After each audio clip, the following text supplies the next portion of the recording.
Hello everyone. So welcome back to your daily. I'm going to do something different from now on, and we'll see if you guys like it. I'm going to do collective tarot. This one's for February 4th. And then I'm going to do the a little short take on the political astrology for the day. I have the chart set. I'll show you that one. I'll do the tarot first because not everybody likes the astrology, and this way you can have the tarot first and the astrology after if you want to stick around. But I have the chart set at for Washington, D.C., so we're going to look at that day by day from now on. Until, well, we'll see. We'll see if you guys like it. I'll know by your numbers. And likes and subscribes and all of that. You'll tell me. Oh. First of all, I want to give a shout out to my two friends, Melissa and Marie. They sent me this really beautiful labradorite. It's beautiful on the front and even the back. Check that out. Isn't that cool? So I have it near me. I had it in my pocket for a while, but my pants kept falling down. So I'll leave it here for a second while I'm shuffling. Okay, so interesting developments. I'm listening for a stop while I shuffle the cards. I have allowed for reversals. But we have Jupiter stationing direct at 1:41 a.m. So it's at 11 degrees of Gemini. And we won't get out of the retro shade until it gets to 21 degrees, which won't be until April 29th. So we're covering over that same territory that we've been through. And now Jupiter is our planet of course, like higher mind. It's our belief system. It's higher learning. It's spiritual law. It rules man-made law too, and lawlessness, which is what we've been seeing. Yeah, so there's some of that, and and it also rules hope and faith and charity too, because generosity. So wherever those degrees of 11 to 21 of Gemini land in your chart, whatever house that is, that makes a big difference as to the area of your life that's going to expand and heal. Jupiter's also about healing too. Sometimes it's not easy. It's our good fortune planet. And it can have to do with excess, but on another level, it's all about healing. It's always geared towards healing. We expand and we open up in new ways, and then hopefully we heal. Oh, I just heard stop right there. Okay. So, the Hanged Man. Well, this is perfect for all that Neptunian energy we have going on. Ace of Wands. This is perfect for for Venus that has just moved into Aries. How perfect is that? And then we have and no reversals. Well, if I kept going, I had the High Priestess, but that's obviously not for today. We have the Seven of Cups. So, with the theme for the day being the Ace of Wands, it's our card for, go for it. What do you want to do?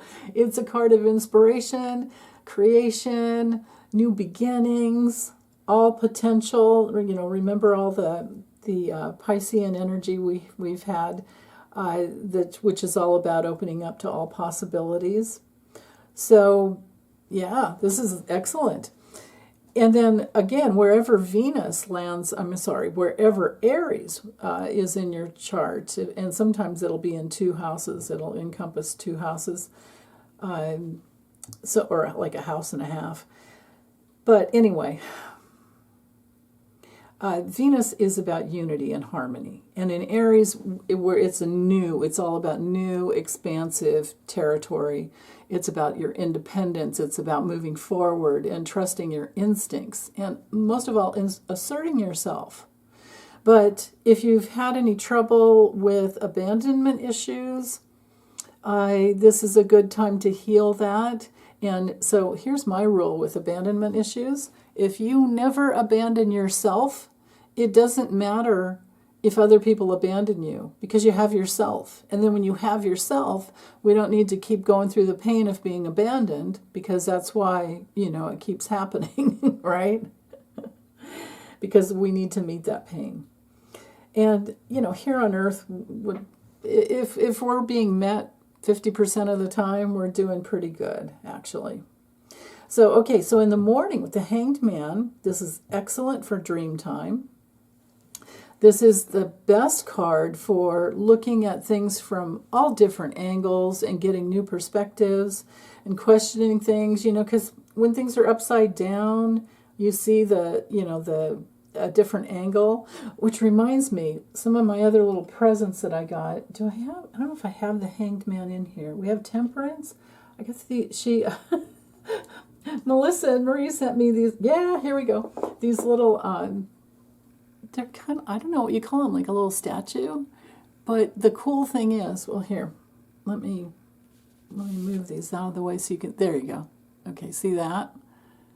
But the cool thing is you flip it over and, well, this one doesn't have a whole lot, but there's the back. You get like a 3D kind of an image. Let me find one that shows, this one. Is this the one? Yeah. Temperance, check out. Okay, so here's Temperance. And then here's the back. Like, you see her robe and the clouds, and it's so cool. And the star, the big star. Or it's supposed to be Archangel Michael, this one. So that would be a he. All right, let's get back to the cards. That was fun. For me, anyway. Oh, yeah, and if you guys like those little things, I have just email me or let me know, and I'll let you know who the artist is. I don't know if I can see it on here, if she has them. No, there's the Magician. He's pretty cool, too. You can see his table. Anyway, I'll let that go for now. Yeah, but if you want to order those, you let me know, and I'll get the information to you. So, okay, questioning things from different angles. And you guys know me, I always like to look at false beliefs, like, do I have a false belief going on? And with the flanking of the Seven of Cups, I'm feeling like this has to do with knowing. So there's more energy now with Venus and Aries for a good month and a half or so. So we might as well go for it and question these false beliefs around what we can have and what we think prior to, this time in our lives, what we thought we could have or couldn't have, right? These are all the choices that we make in life, all the things that we go after. And the best thing with this card is to get under the veil of illusion and look for what would bring you the most happiness. Yeah, so what do you really want today? And go for it. Listen to dreams, whatever came through in dream time with the Hanged Man. And maybe this is also about letting go of illusions, letting go of the things that you thought would make you happy, and you're really getting inside of, well, dang, maybe there's a few other things. Maybe it's all about bringing myself home to who I truly am in my body. Maybe that's like the Holy Grail, right? So we're letting go, but we're charging ahead. Isn't that interesting? We're letting go of something, but we're going forward with something else. That's really interesting, I think. Okay, so then let's see, unplug this. I had to charge it. Oops. Here's the chart. Here's the Astro chart for tomorrow. I always do these a day ahead of time. So I set it for 4 a.m. just because, that way it kind of covers. Well, it could be earlier, but it doesn't matter. When I see things kind of on the cusp, then I might go back, But Venus moved into Aries hours before. The moon is such an early degree of Taurus, So Taurus has to do with safety and security. This chart being set for Washington, D.C., and it is a work day, with Sag on the ascendant, this is all about politics. With the South Node in Virgo in the 9th house, they're going to be exploring what is legal and what isn't. And they're going to be going into all of those details. You know, Virgo is really good for creating order, but the awful thing is sometimes everything's chaotic and you have to figure out what works and what doesn't. It's about discernment. So this bodes really, really well for digging into whatever, I'm going to start calling him Captain Kid Ketamine or Mr. KKK, whatever he and his Doge team are doing.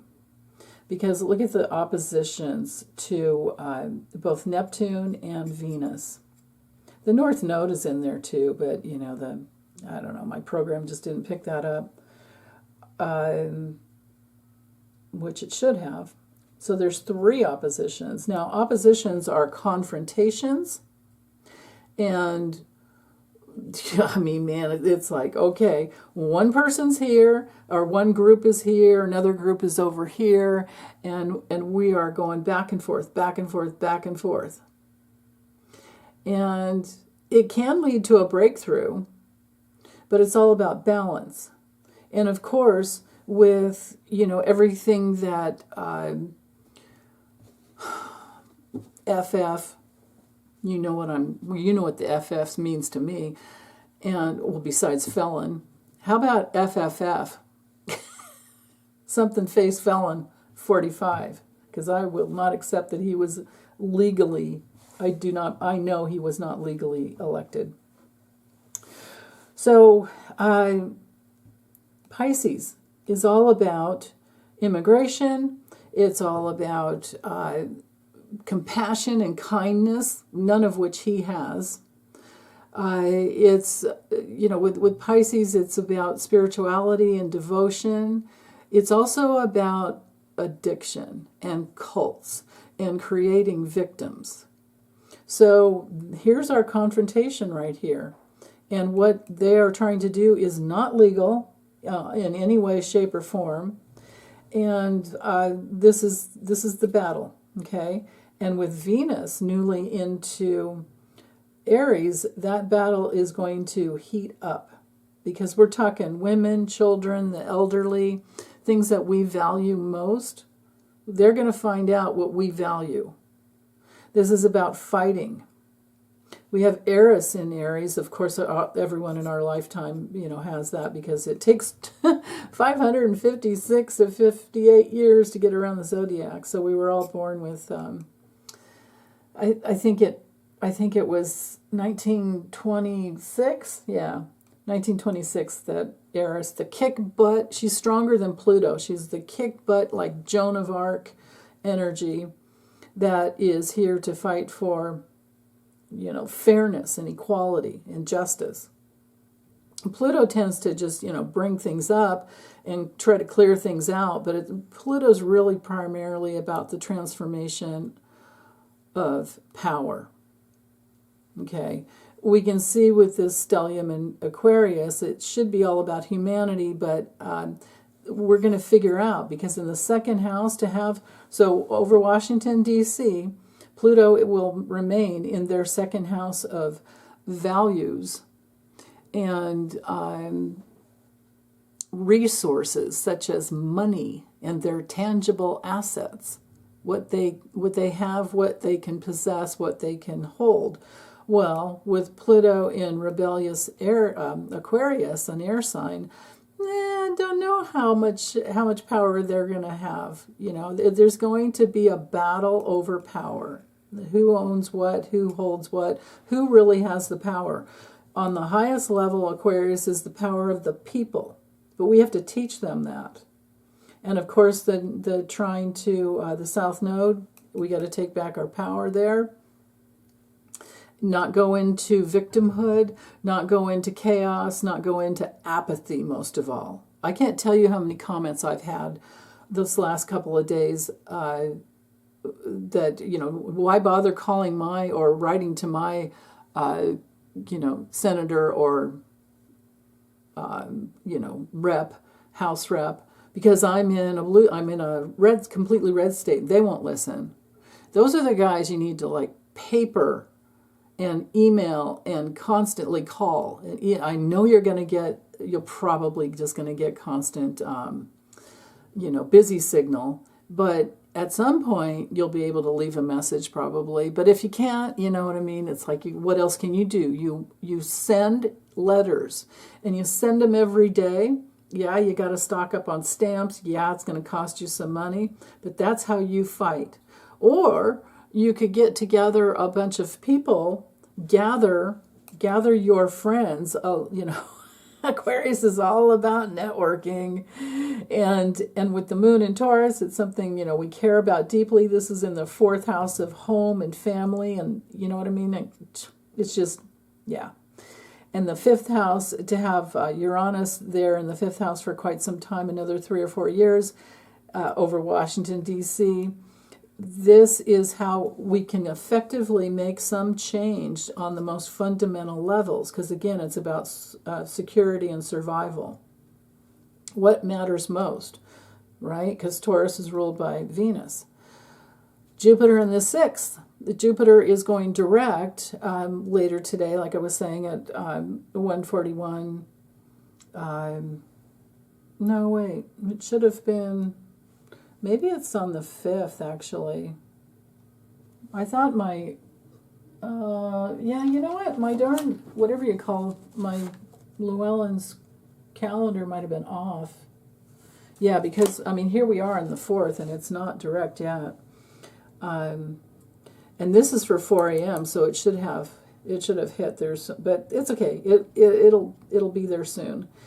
And even when it's going through the retro shade, it's not going to make it past that 21 degrees. So it's going to stay in the 6th house. So this is service according to man-made law here, right? The 6th house is service. So this relates to Congress, both chambers.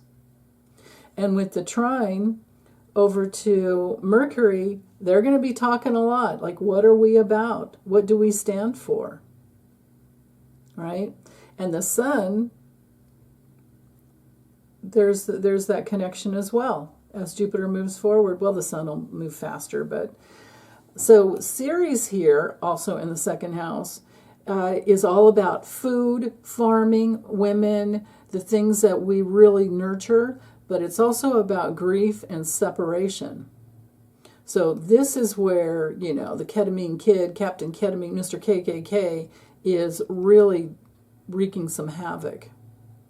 But with the fast-moving, flow of mental energy here between Jupiter and the Sun and Mercury, it's working out. They'll work it through. I think we have to continue to, if you want to, organize. We'll continue to write, continue to do everything. But if I lived in one of those red states that is pulling this crap, I would do my best to organize a group of people to go and show up at because you're a constituent. You have to remember these people work for you. They are your employee because you pay their taxes if you live in that state. So, I don't know, go to the governor's office, go to the senator's office, and go to the House rep's office, go to all those places with a whole bunch of people and peacefully protest. Peacefully protest. Maybe that's why we had the Ace of Wands for today. Maybe this will get something going. But I think you're going to find out that you're not alone in this. And, with Mars and Cancer in the 7th house, this is their relationship with us. And, because remember, they work for us. And with it in Cancer, we're talking, and it's retrograde. It's only going to go back to 16 degrees. and then it'll go direct and move into the 8th house. There can be some death and rebirth there, but right now, to be in relationship with, Mars and Cancer, this is about movement towards all that is sacred, which is children, family, mothers, right? Without mothers, without women, they don't have a future. Babies are born through women, right? It's so simple. So, yeah, and if they want more slaves, you think that they would, well, then again, we don't. It's like this is them cutting off women's birth control too, so there's that. But what I'm here to say is that Neptune, so, okay, the North Node being in Pisces, South Node in Virgo, this polarity, the nodal axis, is going to stay in these houses over Washington, D.C. So the 3rd house is communication. So the North Node's going to go backwards to 0 degrees of Pisces. So it'll even move into the 2nd before it flips, to then, about a year, I don't know, I'll have to look it up, but I'm thinking summer of 2026. Then it'll flip to Leo and Aries, and it's going to get even worse for them. So here's their opportunity to get their, what together. And because the North Node is, you can see how close it is. I mean, it's literally within minutes between Neptune. So Neptune it can dissolve things that needs to be let go of. It can also create a lot of confusion and distortion and deception. But the deal is, we can find the truth because Neptune's here. It's going to move into Aries. When is it? I think it's, oh my goodness, I'll get those dates for you tomorrow. I think it's, I'm pretty sure it's like 2025 and 2026 because there's some retrogradation going on. But anyway, I think it's later on at the end of this year. Well, it just has to get to 29, then the next degree is 0 Aries. But Saturn's right behind it. Saturn's, will catch up eventually as well. I know Saturn makes it into Aries in February of 2026. So just about a year more. I think it's like February 13th, a year more than where it is right now. So 1 year from now, Saturn in Aries, there's not going to be any more laying down and taking this crap. There's going to be a wall that they're going to be fighting against. And our communication, our ability to organize and network is that wall. Okay? So I don't really have anything more to say about that. I'll try to pick up on some other things for tomorrow. Otherwise, this video will be way too long. So, okay. Well, that's all I have for today, you guys. Take good care. Big hugs.